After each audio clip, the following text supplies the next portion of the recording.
Hi everyone, I'm Dr. Anupriya and welcome to my YouTube channel Metalks with Anu. So ഇന്ന് നമ്മൾ discuss ചെയ്യാൻ പോകുന്ന topic എന്ന് പറയുന്നത് മോഷൻ സിക്നസ് ആണ്. അഥവാ യാത്ര ചെയ്യുന്ന സമയത്ത് എന്തെങ്കിലും ബുദ്ധിമുട്ട്, അതായത് ഛർദി, തലകറക്കം, ഒക്കാനം തുടങ്ങിയ ബുദ്ധിമുട്ടുകൾ കാണിക്കുന്ന ആൾക്കാർക്ക് വേണ്ടിയിട്ടാണ് ഇന്നത്തെ ഒരു വീഡിയോ ഡെഡിക്കേറ്റ് ചെയ്യുന്നത്. സോ മോഷൻ സിക്നസ് എന്ന് പറഞ്ഞു കഴിഞ്ഞാൽ യാത്ര ചെയ്യുന്ന സമയത്ത് ഉണ്ടാകുന്ന ബുദ്ധിമുട്ട്. മോഷൻ എന്ന് പറഞ്ഞു കഴിഞ്ഞാൽ മൂവ്മെന്റ് അല്ലെങ്കിൽ ചലനം എന്നാണ് അർത്ഥം. ആ മൂവ്മെന്റ് ചെയ്യുന്ന സമയത്ത് ഉണ്ടാവുന്ന ബുദ്ധിമുട്ടുകൾ ലൈക്ക് ഒക്കാനം, ഛർദി, തലകറക്കം എന്നിവയാണ് പ്രധാനമായിട്ട് കാണിക്കുന്ന ലക്ഷണങ്ങൾ. ഇത് കൂടാതെ നമുക്ക് കോൺസെൻട്രേറ്റ് ചെയ്യാൻ പറ്റാത്ത, അല്ലെ, ഫാമിലിയൊക്കെ ആയിട്ട് പോകുന്ന സമയത്ത് നമുക്ക് അവരെ കൂടെ അങ്ങ് ആഘോഷിക്കാൻ വേണ്ടി പറ്റുന്നുണ്ടാവില്ല. ഇറിറ്റബിലിറ്റി അല്ലെങ്കിൽ തലവേദന, ഇങ്ങനത്തെ ലക്ഷണങ്ങൾ മോഷൻ സിക്നസിന്റെ ഭാഗമായിട്ട് കാണിക്കാറുണ്ട്. ആർക്കൊക്കെയാണ് ഇത്തരത്തിലുള്ള ബുദ്ധിമുട്ടുകൾ ഉണ്ടാവാറുള്ളത്? മെയിൻ ആയിട്ട് പറഞ്ഞു കഴിഞ്ഞാൽ ആക്ച്വലി ജെൻഡറിന്റെ ബേസിൽ പറയുകയാണെങ്കിൽ ഫീമെയിൽസ്, അല്ലെ, സ്ത്രീകളിലാണ് ഇത് കൂടുതലായിട്ടും. മെയിൽസിനെ അപേക്ഷിച്ചിട്ട് മെയിൽസിനും വരാറുണ്ട്. ഇപ്പോഴത്തെ മൈഗ്രെയിൻ്റെ ഒക്കെ ഹിസ്റ്ററി ഉള്ള ആൾക്കാരാണെന്നുണ്ടെങ്കിൽ മെയിൽസിന് വരാറുണ്ട്. അല്ലാതെ പൊതുവെ പറയുകയാണെങ്കിൽ ഫീമെയിൽസിനാണ് കൂടുതലായിട്ട് കാണുന്നത്. ആൻഡ് ഓൾസോ ഫാമിലി ഹിസ്റ്ററി ഉള്ള ആൾക്കാർ, അച്ഛനോ അമ്മയ്ക്കൊക്കെ ഇങ്ങനത്തെ ഒരു മോഷൻ സിക്നസിൻ്റെ ഇഷ്യൂ ഉണ്ടെന്നുണ്ടെങ്കിൽ നമുക്കും വരാനുള്ളൊരു ചാൻസ് ഉണ്ട്. അതുപോലെ തന്നെ ഓറൽ കോൺട്രാസെപ്റ്റീവ് പിൽസ് കൂടുതലായിട്ട് എടുക്കുന്ന ആൾക്കാരാണെന്നുണ്ടെങ്കിൽ അവർക്ക് വരാനുള്ള ചാൻസ് ഉണ്ട്. പിന്നെ പ്രഗ്നൻ്റ് ആയിട്ടുള്ള ആൾക്കാർ പറയേണ്ട കാര്യമില്ല, അവർക്ക് ഓൾറെഡി ഈ ഒരു ഒക്കാനം, ഛർദി ബുദ്ധിമുട്ടുകൾ അല്ലെങ്കിൽ സ്മെല്ല് പിടിക്കാത്ത പ്രശ്നങ്ങൾ, ഈ കാര്യങ്ങളൊക്കെ ഉണ്ടാവും. അപ്പോൾ അവർ ട്രാവൽ ചെയ്യുന്ന സമയത്ത് അവർക്ക് കൂടുതലായിട്ട് മോഷൻ സിക്നസ് കാണിക്കാനുള്ളൊരു ചാൻസ് ഉണ്ട്. സോ ഇത്രയും ആൾക്കാർ, അല്ലെങ്കിൽ മൈഗ്രെയിൻ്റെ ഹിസ്റ്ററി ഉള്ള ആൾക്കാർ, അല്ലെങ്കിൽ ചെവിക്ക് എന്തെങ്കിലും കംപ്ലയിൻസ്, ചെവിക്ക് എന്തെങ്കിലും പ്രീവിയസ് ഹിസ്റ്ററി ഉള്ള ആൾക്കാർക്കൊക്കെ ആണെന്നുണ്ടെങ്കിലും ഈ ഒരു മോഷൻ സിക്നസ് വരാനുള്ള ചാൻസ് ഉണ്ട്. എന്തുകൊണ്ടാണ് ഈ മോഷൻ സിക്നസ്, എന്തുകൊണ്ടാണ് ഇവർക്ക് മാത്രം ഇത്, അല്ലെങ്കിൽ എന്തുകൊണ്ടാണ് കുറച്ച് ആൾക്കാർക്ക് മാത്രം ഇങ്ങനെ ഒരു ബുദ്ധിമുട്ട് വരുന്നത്? ആക്ച്വലി നമുക്ക് നമ്മളുടെ ചെവിയാണ് ഇതിനെ നമ്മുടെ പ്രവർത്തനങ്ങളൊക്കെ ഏകോപിപ്പിക്കുന്നത്. നമ്മുടെ മൂവ്മെന്റും കാര്യങ്ങളൊക്കെ കോർഡിനേറ്റ് ചെയ്യുന്ന ഓർഗൻ എന്ന് പറയുന്നത് നമ്മുടെ ചെവിയാണ്. ചെവി തന്നെ നമുക്ക് ഔട്ടർ ഇയർ ഉണ്ട്, മിഡിൽ ഇയർ ഉണ്ട്, ഇന്നർ ഇയർ ഉണ്ട്. അപ്പോൾ മൂന്നായിട്ടാണ് നമ്മൾ ചെവിയുടെ ഭാഗങ്ങളെ ഡിവൈഡ് ചെയ്യുന്നത്. അതിനകത്ത് ചെവിയുടെ ഏറ്റവും ഉള്ളിലുള്ള ഭാഗം ഇന്നർ ഇയറിൽ, അതിനകത്ത് വെസ്റ്റിബുലാർ പാർട്ടുമുണ്ട്, കോക്ലിയർ പാർട്ടുമുണ്ട്. ഇതിനകത്ത് വെസ്റ്റിബുലാർ സിസ്റ്റം അല്ലെങ്കിൽ വെസ്റ്റിബുലാർ പാർട്ടാണ് നമ്മുടെ ഈ ഒരു കോർഡിനേഷൻ കാര്യങ്ങളൊക്കെ നിയന്ത്രിക്കുന്നത്. നമ്മൾ യാത്ര ചെയ്യുന്ന സമയത്ത് നമുക്ക് ഈ ഒരു കോർഡിനേഷൻ്റെ ഒരു ബുദ്ധിമുട്ടാണ് അവിടെ വരുന്നത്. അതായത് ബ്രെയിനിനൊരു കൺഫ്യൂഷൻ വരികയാണ് അവിടെ ചെയ്യുന്നത്. ഞാൻ പറഞ്ഞുതരാം. നമ്മൾ ട്രാവൽ ചെയ്യുന്ന സമയത്ത് എന്താണ്, നമ്മൾ നേരെ ഡയറക്ഷനിൽ പോവുകയാണ്, അല്ലേ? നമ്മളൊരു വണ്ടിയിൽ യാത്ര ചെയ്യുന്ന സമയത്ത് നമ്മൾ ആ ഒരു റോഡിൻ്റെ ഡയറക്ഷനിൽ പോവുകയാണ്. പക്ഷെ നമ്മൾ പുറത്തേക്ക് നോക്കുന്ന സമയത്ത് എന്താ സംഭവിക്കുന്നത്? നമ്മുടെ ചുറ്റുമുള്ള ആൾക്കാരൊക്കെ നമ്മുടെ ബാക്കിലേക്ക് പോയിക്കൊണ്ടിരിക്കുകയാണ്, അല്ലേ? നമ്മുടെ സൈഡ് വ്യൂ എന്താണ്, ബാക്കിലേക്ക് ഓടിപ്പോകുന്നത്. പക്ഷെ നമ്മൾ പോകുന്നത് ഫ്രണ്ടിലേക്കാണ്. അപ്പം ബ്രെയിൻ ഒരു കൺഫ്യൂഷൻ ഉണ്ടാവുകയാണ്. ഇത് എങ്ങോട്ടേക്കാണ്, ഇത് എന്താണ് ഇപ്പോൾ സംഭവിക്കുന്നത്, മൂവ് ചെയ്യുന്നുണ്ടോ അല്ലെങ്കിൽ മൂവ് ചെയ്യുന്നില്ലേ എന്നിങ്ങനെ ബ്രെയിനിന് ഒരു കൺഫ്യൂഷൻ വരുന്ന സമയത്താണ് ബ്രെയിൻ ബാക്കി നമ്മുടെ ഡൈജഷൻ ആയിട്ട് ബന്ധപ്പെട്ട് നമ്മുടെ ദഹന പ്രക്രിയയൊക്കെ സ്റ്റോപ്പ് ചെയ്ത് വെക്കുകയും ചെയ്യും. വായിൽ കുറേ സലൈവ, അല്ലേ, വായിൽ കുറേ ഉമിനീര് ഇങ്ങനെ ഉൽപ്പാദിപ്പിക്കുകയും ചെയ്യും. അങ്ങനെയാണ് ഇത് സ്റ്റാർട്ട് ചെയ്യുന്നത്. അതായത് ബ്രെയിനൊരു കൺഫ്യൂഷൻ വരുന്ന സമയത്താണ് ഇത് സ്റ്റാർട്ട് ചെയ്യുന്നത്, ഈ ഒരു മോഷൻ സിക്നസ് എന്ന് പറയുന്നത്. ആൻഡ് ഇതിന് ഫസ്റ്റ് ബ്രെയിനിൻ്റെ കോർഡിനേഷൻ അല്ലെങ്കിൽ ബ്രെയിനിൻ്റെ കൺഫ്യൂഷൻ കാരണമാണ് ഇത് സ്റ്റാർട്ട് ചെയ്യുന്നതെന്ന് പറഞ്ഞു. അതിനെ തുടർന്നിട്ട് ഈ ഒരു ഉമിനീർ ഉൽപ്പാദിപ്പിക്കുകയും പിന്നീട് ഒക്കാനം, ഛർദി ആ വിധ ലക്ഷണങ്ങളായിട്ട് മാറുകയാണ് ചെയ്യുന്നത്. ഇനി ഇത് എങ്ങനെയൊക്കെയാണ്, അല്ലെങ്കിൽ എന്തൊക്കെ മെത്തേഡ്സ് വെച്ചിട്ട് നമുക്ക് ഇതിനെ ഒന്ന് ശമിപ്പിക്കാൻ വേണ്ടി പറ്റും, അല്ലെങ്കിൽ ഇത്തരം സാഹചര്യങ്ങൾ നമുക്ക് എങ്ങനെ ഒഴിവാക്കാൻ വേണ്ടി പറ്റും എന്നാണ് ഞാൻ നെക്സ്റ്റ് പറയാൻ വേണ്ടി പോകുന്നത്.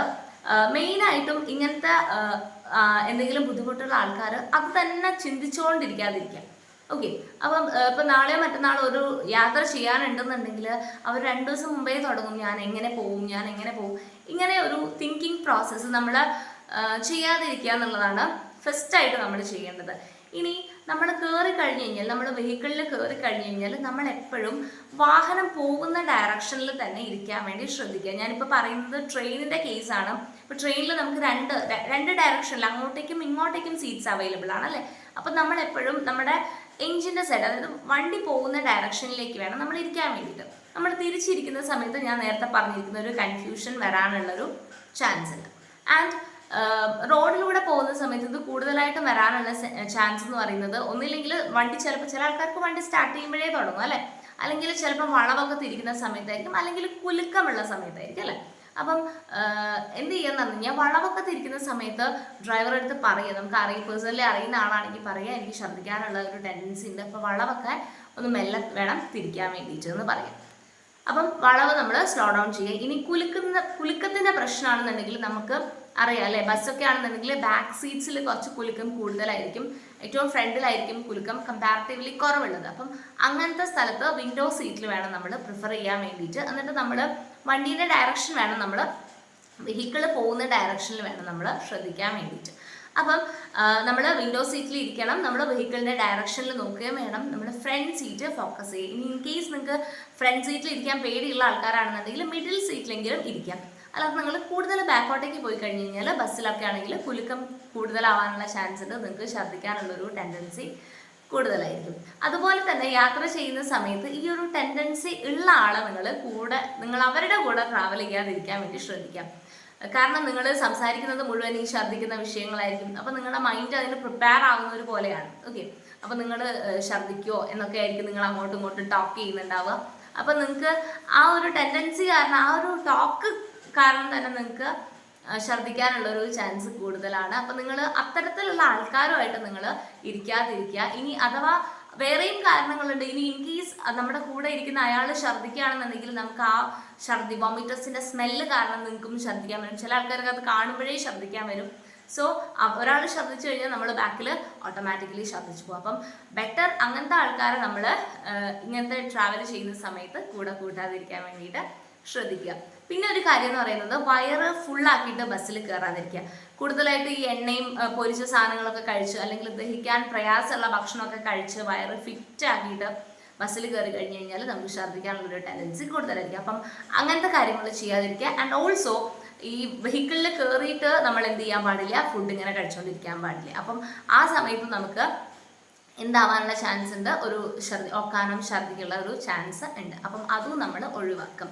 പിന്നെ ട്രാവൽ ചെയ്യുന്ന സമയത്ത് എന്ത് ചെയ്യാൻ പാടില്ല, നല്ല സ്ട്രോങ് ആയിട്ടുള്ള പെർഫ്യൂംസ് ഒന്നും യൂസ് ചെയ്യാതിരിക്കുക.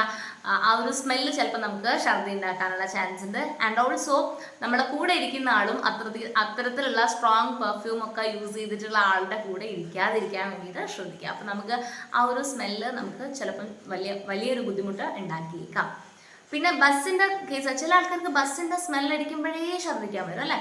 അപ്പം അങ്ങനത്തെ ആൾക്കാർ എന്ത് ചെയ്യാന്ന് പറഞ്ഞു കഴിഞ്ഞാൽ ഈ ഇഞ്ചി അല്ലെങ്കിൽ ഇഞ്ചി നീര് അല്ലെങ്കിൽ ഇഞ്ചി മിഠായികളൊക്കെ കയ്യിൽ കരുതുന്നത് നല്ലതാണ്. അല്ലെങ്കിൽ ചെറുനാരങ്ങ മണപ്പിക്കുന്നത് ഛർദ്ദിക്കുന്നത് പ്രിവെൻറ്റ് ചെയ്യാൻ വേണ്ടിയിട്ട് നമ്മുടെ ഒരു പരിധിവരെ ഹെൽപ്പ് ചെയ്യുക. അപ്പം അങ്ങനത്തെ ഇഷ്യൂ ഉള്ള ആൾക്കാർ ഈ ചെറുനാരങ്ങ എന്ത് ചെയ്തുകൊണ്ടിരിക്കുക, മണപ്പിച്ചുകൊണ്ടേ ഇരിക്കുക. ഓക്കെ, പിന്നെ പറയാനുള്ള കാര്യം എന്ന് പറയുന്നത് കുലുക്കത്തിൻ്റെ കാര്യം ഞാൻ പറഞ്ഞു അല്ലേ. അപ്പോൾ ഫുഡ് കഴിക്കാതിരിക്കുക, ഫുഡ് ബസ്സിൽ നിന്ന് കഴിക്കാതിരിക്കുക, ഫോൺ ബസ്സിൽ നിന്നും നോക്കാതിരിക്കുക, നമ്മൾ വായിക്കാതിരിക്കുക. അതായത് ഫോണിലാണെങ്കിൽ നമുക്ക് ഒരുപാട് പോസ്റ്റുകളൊക്കെ വായിക്കാനൊക്കെ തോന്നും. നമ്മൾ ഫോണിലാണെങ്കിൽ അതിങ്ങനെ വായിച്ചുകൊണ്ടിരിക്കാതിരിക്കാൻ വേണ്ടി ശ്രദ്ധിക്കാം. ആൻഡ് ഓൾസോ നമ്മൾ ബുക്സ് ആണെങ്കിലും ബസ്സിൽ പോകുന്ന സമയത്ത് വായിക്കാതിരിക്കുക. നിങ്ങൾ ശ്രദ്ധിച്ചിട്ടുണ്ടോയെന്ന് അറിയില്ല, ഇപ്പം ഇങ്ങനത്തെ ഒരു ബുദ്ധിമുട്ടുള്ള ആൾക്കാർ, അതായത് ഞാൻ പറഞ്ഞു ഈ ഒരു കൺഫ്യൂഷൻ, ഈ കോർഡിനേഷനിൽ വരുന്ന ഒരു കൺഫ്യൂഷൻ കാരണമാണ് ഈ ഛർദി ഉണ്ടാവുന്നതെന്ന് പറഞ്ഞു. നമ്മൾ ട്രാവൽ ചെയ്യുന്ന സമയത്ത് കണ്ണടച്ച് കിടക്കുക അല്ലെങ്കിൽ ഉറങ്ങിപ്പോവുകയാണെന്ന് വിചാരിച്ചോ, അപ്പം നമുക്ക് ഈ ഒരു ബുദ്ധിമുട്ടുണ്ടാവില്ല, ഛർദ്ദിക്കാൻ വേണ്ടി തോന്നില്ല. കാരണം എന്താണെന്ന് പറഞ്ഞു കഴിഞ്ഞാൽ അവിടെ ഒരു കൺഫ്യൂഷൻ വരുന്നില്ല അല്ലെ, ചെവിയും കണ്ണും തമ്മിൽ എങ്ങോട്ടേക്കാണ് പോകുന്നത് എന്നുള്ളൊരു കൺഫ്യൂഷൻ വരുന്നില്ല. നമ്മൾ ഉറങ്ങുകയാണ് അല്ലെ, കണ്ണടച്ചിരിക്കുകയാണ്, നമ്മൾ ഡയറക്ഷൻ നമുക്ക് മനസ്സിലാവുന്നില്ല, അപ്പം നമുക്ക് ആ ഒരു കൺഫ്യൂഷൻ വരുന്നില്ല. അപ്പം അങ്ങനെയുള്ള ആൾക്കാർ കിടന്ന് ഉറങ്ങുന്നതും അവർക്ക് ഈ ഒരു പ്രശ്നം സോൾവ് ചെയ്യാനുള്ളൊരു സൊല്യൂഷനായിട്ട് നമുക്ക് കാണാൻ വേണ്ടി പറ്റും. അപ്പം നിങ്ങൾ പത്രം വായിക്കുക അല്ലെങ്കിൽ ഫോൺ വായിക്കുക, ബുക്ക് വായിക്കുക എന്നുള്ള കാര്യങ്ങൾ നിങ്ങൾ ഈ ബസ് ട്രാവൽ ചെയ്യുന്ന സമയത്ത് ഒഴിവാക്കാൻ വേണ്ടി ശ്രദ്ധിക്കും. സോ ഇത്രയും കാര്യങ്ങളാണ് നിങ്ങൾ ബേസിക് ആയിട്ട് ബസ് യാത്രയിൽ അല്ലെങ്കിൽ ട്രാവൽ ചെയ്യുന്ന ലോങ് ഡിസ്റ്റൻസ് ട്രാവൽ ചെയ്യുന്ന സമയത്ത് ഈ ഒരു മോഷൻ സിക്നസ് ഉള്ള ആൾക്കാർ ശ്രദ്ധിക്കേണ്ട കാര്യങ്ങൾ. Thank you.